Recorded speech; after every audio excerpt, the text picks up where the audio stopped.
പിതാവിൻ്റെയും പുത്രൻ്റെയും പരിശുദ്ധാത്മാവിൻ്റെയും നാമത്തിൽ ആമേൻ. എൻ്റെ പ്രിയപ്പെട്ടവരെ, ഇന്ന് ഓഗസ്റ്റ് 31 ഞായറാഴ്ച.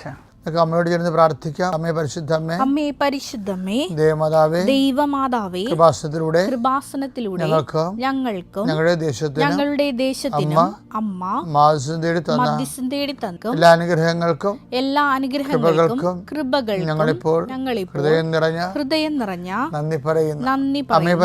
അമ്മേ പരിശുദ്ധമ്മേ, ദേവമാതാവേ, 2004 ഡിസംബർ 7 ഉച്ചകഴിഞ്ഞ് 2:30 കൃപാസനത്തിൽ സംഭവിച്ച അമ്മയുടെ പ്രത്യക്ഷപ്പെടലിനെ കുറിച്ച് തിരുസഭയ്ക്ക് സമർപ്പിച്ചിരിക്കുന്ന പഠനരേഖകളുടെ മേൽ സഭാത്മകമായ പഠനം ആരംഭിക്കുവാൻ ഞങ്ങൾ പ്രാർത്ഥിക്കുന്നു.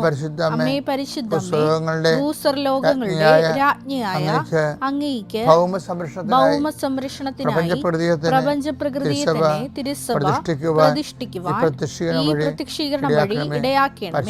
പരിശുദ്ധമ്മേ, ജപമാല മാതാവേ, സകല കൃപാസനം പ്രാർത്ഥനകളോടും ചേർത്ത് ഞങ്ങളിപ്പോൾ പ്രാർത്ഥിക്കുന്ന ഈ കുടുംബത്തിന്റെ പ്രത്യേക നിയോഗം. മക്കളെ,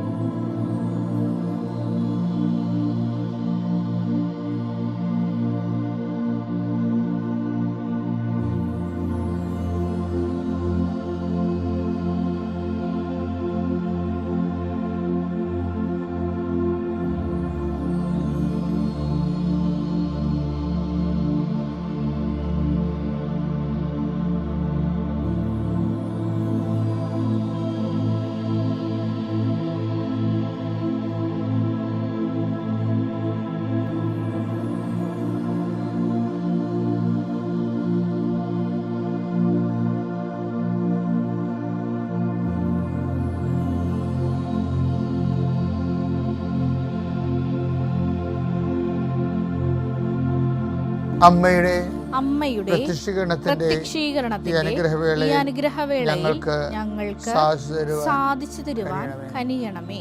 വിശ്വാസ പ്രമാണം. സർവശക്തനായ പിതാവും ആകാശത്തിന്റെയും ഭൂമിയുടെയും സൃഷ്ടാവുമായ ദൈവത്തിൽ ഞാൻ വിശ്വസിക്കുന്നു. അവിടുത്തെ ഏകപുത്രനും ഞങ്ങളുടെ കർത്താവുമായ ഈശോമിശിഹായിലും ഞാൻ വിശ്വസിക്കുന്നു. ഈ പുത്രൻ പരിശുദ്ധാത്മാവിനാൽ ഗർഭസ്ഥനായി കന്യകാമറിയത്തിൽ നിന്ന് പിറന്ന് പൊന്തിയോസ് പീലാത്തോസിന്റെ കാലത്ത് പീഡകൾ സഹിച്ച് കുരിശിൽ തറയ്ക്കപ്പെട്ട് മരിച്ച് അടക്കപ്പെട്ട് പാതാളങ്ങളിൽ ഇറങ്ങി മരിച്ചവരുടെ ഇടയിൽ നിന്ന് 3-ാം നാൾ ഉയർത്ത് സ്വർഗത്തിലേക്ക് എഴുന്നള്ളി സർവശക്തിയുള്ള പിതാവായ ദൈവത്തിന്റെ വലതുഭാഗത്തിരിക്കുന്നു. അവിടെ നിന്ന് ജീവിക്കുന്നവരെയും മരിച്ചവരെയും വിധിക്കുവാൻ വരുമെന്നും ഞാൻ വിശ്വസിക്കുന്നു. പരിശുദ്ധാത്മാവിലും ഞാൻ വിശ്വസിക്കുന്നു. വിശുദ്ധ കത്തോലിക്കാ സഭയിലും പുണ്യവാന്മാരുടെ ഐക്യത്തിലും പാപങ്ങളുടെ മോചനത്തിലും ശരീരത്തിന്റെ ഉയർപ്പിലും നിത്യമായ ജീവിതത്തിലും ഞാൻ വിശ്വസിക്കുന്നു. ആമേൻ. സ്വർഗ്ഗസ്ഥനായ ഞങ്ങളുടെ പിതാവേ, അങ്ങയുടെ നാമം പൂജിതമാകണമേ. അങ്ങയുടെ രാജ്യം വരണമേ. അങ്ങയുടെ തിരുമനസ് സ്വർഗത്തിലെ പോലെ ഭൂമിയിലും ആകണമേ.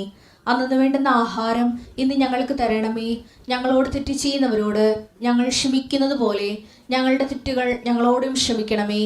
ഞങ്ങളെ പ്രലോഭനത്തിൽ ഉൾപ്പെടുത്തരുതേ, തിന്മയിൽ ഞങ്ങൾ രക്ഷിക്കണമേ. ആമേൻ. നന്മ നിറഞ്ഞ മറിയമേ, സ്വസ്തി. കർത്താവ് അങ്ങയുടെ കൂടെ സ്ത്രീകളിൽ അങ്ങ് അനുഗ്രഹിക്കപ്പെട്ടവളാകുന്നു. അങ്ങയുടെ ഉദരത്തിൻ ഫലമായി ഈശോ അനുഗ്രഹിക്കപ്പെട്ടവനാകുന്നു. പരിശുദ്ധ മറിയമേ, തമ്പുരാന്റെ അമ്മേ, പാപികളായ ഞങ്ങൾക്ക് വേണ്ടി ഇപ്പോഴും ഞങ്ങളുടെ മരണസമയത്തും തമ്പുരാനോട് അപേക്ഷിക്കണമേ. ആമേൻ. കർത്താവേ, നിന്റെ ഉന്നതമായ നാമത്തിന് സ്തോത്രം ചെയ്യുന്നു. കർത്താവേ, നിന്റെ വിശുദ്ധ പൗരോഹിത്യത്തെ മഹത്വപ്പെടുത്തണമേ. ഈശോ ഇന്ന് യാത്ര ചെയ്യുന്നവരെ ആശ്രയിച്ച് പ്രാർത്ഥിക്കുന്നു.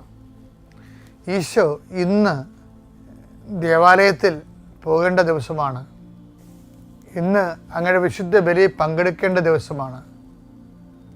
ഇന്ന് ഞായറാഴ്ചയാണ്. ഇന്ന് കർത്താവിൻ്റെ കാര്യങ്ങൾ വ്യാപൃതമായിരുന്നു കൊണ്ട് പള്ളിയിൽ നിന്ന് വന്നതിന് ശേഷം ജീവിത പ്രസവം ലോകായികമായ കാര്യങ്ങളെക്കാൾ ഉപരി ദൈവിക കാര്യങ്ങൾ സത്യജലത്തിൽ കൊണ്ട് വചനം വായിക്കുകയും രോഗികളെപ്പോയി ഉടമ്പടി എടുത്ത് രോഗികളെപ്പോയി സന്ദർശിക്കാൻ പോവുകയും ചെയ്യുന്ന ദിവസമാണ്. കർത്താവ് ഇന്ന് അങ്ങയുടെ മക്കൾ എവിടെയെല്ലാം പോകുന്നു, ആരെല്ലാം കാണുന്നു, ആർക്കെല്ലാം സുവിശേഷം കൈമാറുന്നു, വിശ്വാസം കൈമാറുന്നു, അവരെല്ലാം കർത്താവിൻ്റെ നാമത്തിൽ ഞാൻ ആശീർവദിക്കുന്നു. കർത്താവ് ഇന്ന് പല പല കാര്യങ്ങൾക്ക് പല വിഷയങ്ങൾക്ക് വേണ്ടി ജീവിതത്തിൻ്റെ ഈ ആഴ്ച ചില ആൾക്കാർ പണി തിരക്കി പോകും. സാധാരണ ചെറുകിട ജോലി ചെയ്ത് ജീവിക്കുന്നവർ പണി തിരക്കി പോകും. നാളത്തെ പണിക്ക് തുടങ്ങാൻ വേണ്ടിയുള്ള കാര്യങ്ങൾ സെറ്റ് ചെയ്യാൻ വേണ്ടി പോകും. അതിനൊരു തരം തടസ്സങ്ങളൊക്കെ ഉണ്ടാവും. പക്ഷേ ഈശോ, ഞാനിപ്പോൾ പ്രാർത്ഥിക്കുകയാണ്, അവിടെ തടസ്സങ്ങളെല്ലാം നീ മാറ്റി കൊടുക്കണം. കർത്താവ് സാമ്പത്തികം തരാമെന്ന് പറഞ്ഞ് തരാതിരിക്കുകയും നമ്മുടെ എല്ലാ പദ്ധതികളും തകിടം മറിക്കുകയും ചെയ്യുന്ന അവസ്ഥകളുണ്ട്. അവർ നെഞ്ചുവേദന വന്ന ആൾക്കാർക്ക് പ്രഷർ കയറി ബോധം കെട്ടുപോകുന്ന അവസ്ഥ വരെ ഉണ്ട്. കർത്താവേ, അവരെല്ലാം നിൻ്റെ വിശുദ്ധമാരെ സന്ധിക്കുകയും ആരെങ്കിലും എന്തെങ്കിലും വിഷയത്തിൽ അടിസ്ഥാനപ്പെടുത്തി ജീവിക്കുന്നുണ്ടെങ്കിൽ അവർക്കത് കിട്ടത്തില്ല എന്നുകൊണ്ടാണെങ്കിൽ അതിന് പകരം മാർഗം കാണിച്ചുകൊണ്ട് അവിടെ നീ സന്ധിക്കണമേ എന്ന് പ്രാർത്ഥിക്കുന്നു. മനസ്സമ്മതവും കല്യാണവും അതുപോലെയുള്ള കാര്യങ്ങൾക്ക് വേണ്ടി ഒത്തുതീർപ്പ് ചെയ്യാൻ വേണ്ടി പോകുന്നവരുണ്ട്. ഈശോയെ, ആലോചനയ്ക്ക് വേണ്ടി പോകുന്നുണ്ട്. കർത്താവ്, ആരെയും ചതിക്കുഴി വീഴാതിരിക്കാനും ശാശ്വതമായ ജീവിതത്തിലെ ദൈവമഹത്വത്തിൻ്റെ ജീവിതം അവർക്കുണ്ടാകാൻ വേണ്ടി അവർക്ക് വേണ്ടി പ്രാർത്ഥിക്കുന്നു. കർത്താവ്, ചിലരെങ്കിലും ടെസ്റ്റ് എഴുതുന്നവരുണ്ട്. ഇന്ന് ചില പരീക്ഷകളിൽ ഇൻ്റർനാഷണൽ പരീക്ഷ എഴുതുന്നവരുണ്ട്. അവരെ ഇപ്പോൾ സമർപ്പിച്ച് പ്രാർത്ഥിക്കുന്നു. എൻ്റെ കർത്താവിൻ്റെ ഉന്നതമായ നാമത്തിൽ സഭയുടെ അധികാരത്തിൽ ഇന്ന് നിങ്ങൾ എന്തെല്ലാം ചെയ്യുന്നുവോ, എന്തെല്ലാം സംസാരിക്കുന്നുവോ, ആരെല്ലാം കണ്ടുമുട്ടുന്നുവോ, എന്തെല്ലാം എഴുതുന്നുവോ, എന്തെല്ലാം തീരുമാനിക്കുന്നുവോ, എല്ലാ തീരുമാനങ്ങൾക്കും കർത്താവിൻ്റെ കൃപയാൽ നിങ്ങൾ നയിക്കപ്പെടുകയും നിങ്ങൾ ഇപ്പോഴലട്ടുന്ന ഇന്ന് അലട്ടാൻ പോകുന്ന എന്തെങ്കിലും വിഷയങ്ങളുണ്ടെങ്കിൽ അതെല്ലാം ഈശോ ഏറ്റെടുക്കുകയും മാതാവിൻ്റെ സാന്നിധ്യം കൊണ്ട് നിങ്ങളെ സംരക്ഷിക്കുകയും ചെയ്യട്ടെ. നിത്യം പിതാവും പുത്രനും പരിശുദ്ധാത്മാവായ സർവ്വീശ്വരൻ നീക്കുവാമേ. എന്തുകൊണ്ട് നമ്മൾ get in touch with God, ദൈവത്തോട് എപ്പോഴും ബന്ധം സ്ഥാപിച്ച് നിൽക്കണമെന്ന് പറയാൻ കാരണം, നമ്മുടെ ജീവിതത്തിൻ്റെ ഓരോ വിഷയങ്ങൾക്കും വളരെ ഡിഫിക്കൽട്ടായിട്ടുള്ള സൊല്യൂഷനുണ്ട്, ലളിതമായ സൊല്യൂഷനുണ്ട്. ഇത് രണ്ടും ദൈവത്തിൻ്റെ കയ്യിലുണ്ട്. നമ്മൾ ചില സമയത്ത് ചില ലളിതമായ വിഷയങ്ങൾ കൈകാര്യം ചെയ്ത് ഡിഫിക്കൽട്ടായി കളയും. അത് നമ്മുടെ നേച്ചറിൻ്റെ ഭാഗമാണ്.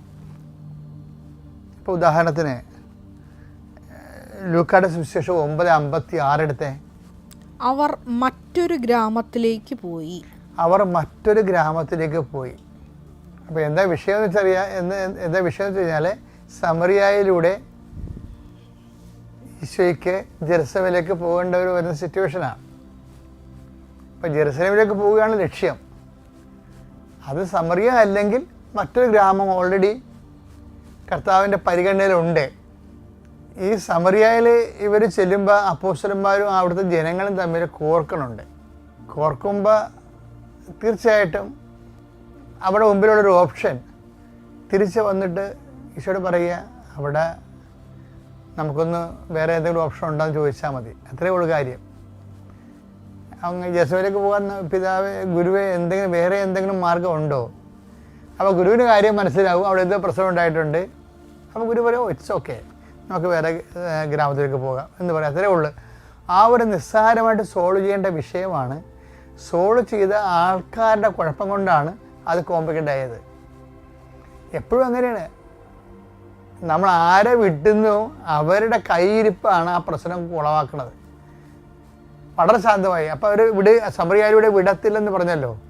പിന്നെ അവരുമായിട്ട് ശാശി വർത്തമാനം പറഞ്ഞ് 1-2 പറഞ്ഞ് ഉടക്കി തിരിച്ച് അവരെ തീയും ഗന്ധവും ഇറക്കി ദഹിപ്പിക്കണ വരെ രീതിയിൽ ഇവർ ബോയിൽഡായി, ഇവർ ചൂടായി. ആ ചൂടും കൊണ്ട് കർത്താവിൻ്റെ അടുത്ത് വരുന്ന ഈ സീനൊന്നും സൃഷ്ടിക്കേണ്ട ഒരു കഥയും ഇല്ല അവിടെ. എന്താ കാര്യം? കർത്താവ് പറഞ്ഞ് it's okay, I don't know what spirit Leeds U. എന്ത് അരൂപിയാണ് നിങ്ങൾക്ക് ഉള്ളതെന്ന് അറിയത്തില്ല. ഒരു കാര്യം വ്യക്തമാണ്, സമാധാനത്തിന് അരൂപിയല്ല. പ്രശ്നങ്ങൾ ഉണ്ടാക്കാവുന്ന അഹങ്കാരത്തിൻ്റെ ഈഗോയുടെ അരൂപിയാണ് ഉള്ളത്. ഈ ഈഗോ അരൂപി ഉള്ളത് കൊണ്ടാണ് ഈ അണ്ണന്മാരെ സമറിയയിലൂടെ തന്നെ വിടാൻ വേണ്ടി ഈശോ ഉദ്ദേശിച്ചത്. അല്ല, സമറിയായി പോയി കിടന്ന് ഉറങ്ങാൻ വേണ്ടിയൊന്നുമല്ല. ഈ അണ്ണന്മാരോട് ചെല്ലുമ്പോൾ പ്രശ്നം ഉണ്ടാകുമെന്നും, കാര്യം അത് ഇവരുടെ തന്നെ കാര്യം കൊണ്ടാണെന്ന് ഇവരെ മനസ്സിലാക്കുക എന്നുള്ള ഫോർമേഷൻ്റെ പ്രശ്നമാണത്. എനിവേ, ആ സമറിയ പ്രോജക്റ്റ് ഫെയിലായി കഴിയുമ്പോൾ അവർ മറ്റൊരു ഗ്രാമത്തിലേക്ക് പോകും. എപ്പോഴും ഓർക്കേണ്ട ഇതാണ്, നിൻ്റെ ജീവിത പ്രശ്നങ്ങൾക്കെല്ലാം ദൈവത്തിൻ്റെ കൈകളിൽ ഈസി ആയിട്ട് സോൾവ് ചെയ്യുന്ന സൊല്യൂഷൻ ഉണ്ടാകും, കോംപ്ലിക്കേറ്റഡ് സൊല്യൂഷൻ ഉണ്ടാകും. ചിലപ്പോൾ എല്ലാം ഈസിയായ സൊല്യൂഷൻ ആയിരിക്കും, നീ അത് ഈഗോയിസ്റ്റിക്കായിട്ട് കൈകാര്യം ചെയ്ത് അത് കോംപ്ലിക്കേറ്റഡായി മാറ്റും. അങ്ങനെ വന്നു കഴിഞ്ഞാൽ നമുക്കും സമാധാനം കിട്ടത്തില്ല, നമ്മളോട് ഇടപെടുന്നവർക്കും സമാധാനം കിട്ടത്തില്ല. അപ്പോൾ ഈശോ ആ വിഷയം ഉള്ളിൽ സമാധാനമുള്ളവർക്ക് മാത്രമേ സമാധാനത്തിന് വഴികൾ നോക്കത്തുള്ളൂ. ഉള്ളിൽ സമാധാനം ഇല്ലാത്തവരാണ് ചിലരുടെ പാട്ടിലെല്ലാം അസമാധാനം ഉണ്ടാക്കുന്നത്. പല കുടുംബങ്ങളിലും അങ്ങനെ സംഭവിക്കാറുണ്ട്. പല ഡൈവേഴ്സിൻ്റെ പിന്നിലുമൊക്കെ ഈ ഒരു വിഷയമുണ്ട്. എന്നുവെച്ചാൽ അവർക്കൊന്നും പിടിക്കത്തില്ല, അതാണ് സംഭവം. അത്രയും വലിയ വർത്തമാനവും വലിയവായി വർത്തമാനം പറയേണ്ട ഒരു കഥയും ഇല്ല അവിടെ. അവർ വിടത്തില്ലെന്നുള്ളത് ഇവരുടെ പുതിയ അറിവൊന്നും അല്ല. സമരക്കാർ അവരുടെ നാട്ടിലൂടെ ജെറുസലേമിലേക്കാണ് ആരാധനയ്ക്ക് പോകണമെങ്കിൽ അവർ വിടത്തില്ല, യഹൂദനെ ഒരിക്കലും വിടത്തില്ല. അപ്പോൾ അത് മനസ്സിലാക്കാനുള്ള പ്രാക്ടിക്കൽ സെൻസ് ഇവിടെ ഉണ്ടാകണം. അപ്പോൾ ഗുരു ഒന്നെങ്കിൽ ഇത് പ്രാർത്ഥിച്ച് പോയിരുന്നെങ്കിൽ, ഇവിടെ ഈ സമറിയയിലേക്ക് കൂടി ഗുരുവിനെ അന്നത്തെ രാത്രി ഉറങ്ങാനുള്ള സ്ഥലം സെറ്റ് ചെയ്യാൻ വേണ്ടി ഇവർ പോകുമ്പോൾ ഇവർ പ്രെയർ ചെയ്താണ് പോകണമെന്നുണ്ടെങ്കിൽ ചിലപ്പോൾ ഈ സമരക്കാർ 10 മടക്കിയേനും. ഇതിപ്പോൾ ഇവർ ഗുരുവിൻ്റെ ശിഷ്യന്മാരാണെന്നുള്ള നെഞ്ച് കരം വെച്ചാൽ പോണത്.